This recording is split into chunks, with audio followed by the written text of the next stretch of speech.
కక్కయ్య గారి సమాధి నుండి ఆటోలో మా ప్రయాణం మొదలైంది. నెక్స్ట్ మేము బ్రహ్మం గారి ఇంటికి చేరుకున్నాం.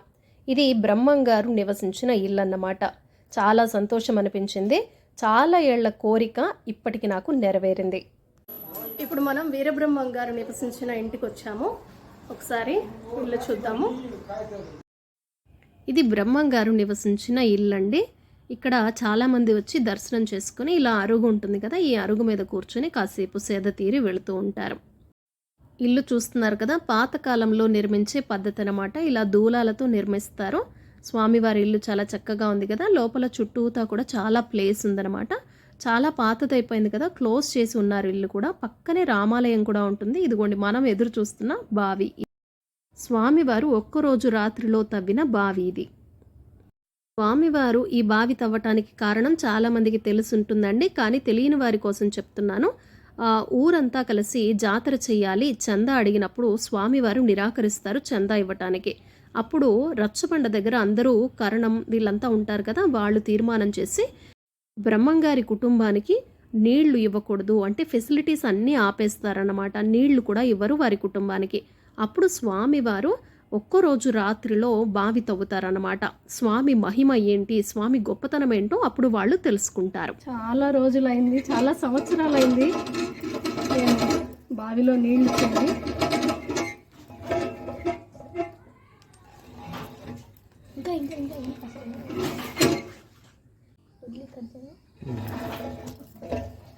చిన్నప్పుడు మేము మా నాన్నమ్మ వాళ్ళ ఇంట్లో బావిలో నీళ్లు చేరేవాళ్ళము.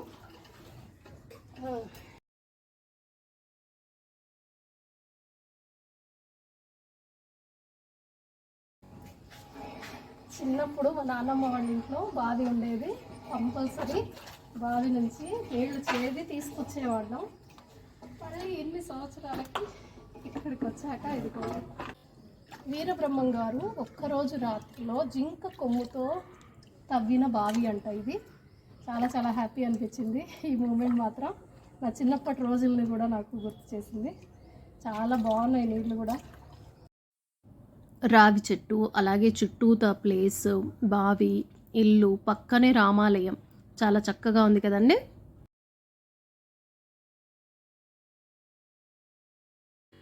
ఇప్పటికీ బావిలో నీళ్లు ఉన్నాయండి. చాలా స్వచ్ఛంగా ఉన్నాయి నీళ్లు. వాటర్ బాటిల్స్ అవి కూడా వేశారు, కానీ వేయకపోతే బాగుండేది. ఇంకా స్వామివారు నివసించిన ఇంటి దగ్గర కాసేపు కూర్చుందాము, మనశ్శాంతిగా ఉంటుంది. ఈ స్వామి మా కులదైవం అన్నమాట. ఎన్నో ఏళ్ల కోరిక ఇక్కడికి రావాలని ఇప్పటికీ నాకు నెరవేరింది.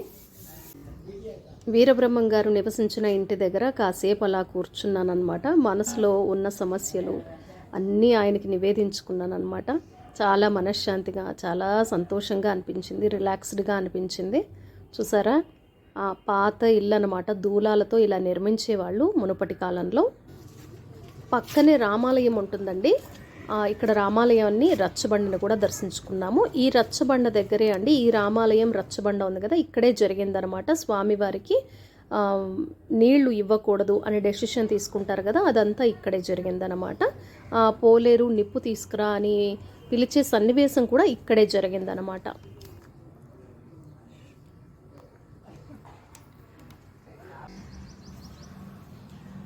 రాములవారి టెంపుల్ అండి వెనకల. దర్శనం చేసుకొని వద్దాం. ఇక్కడ రామాలయం టెంపుల్ని దర్శించుకున్నాను, తర్వాత రచ్చబండను కూడా దర్శించుకున్నాను. ఇప్పుడు నెక్స్ట్ మేము చూడాల్సిన ప్రదేశానికి బయలుదేరుతున్నాం. ఇక్కడ స్వామివారు, అక్కడ ఆయన స్వామి నివాస గృహం. స్వామి ఆ నివాస గృహంలో ఆనాడు వడ్రంగి పనిచేస్తూ ఉండేవారు.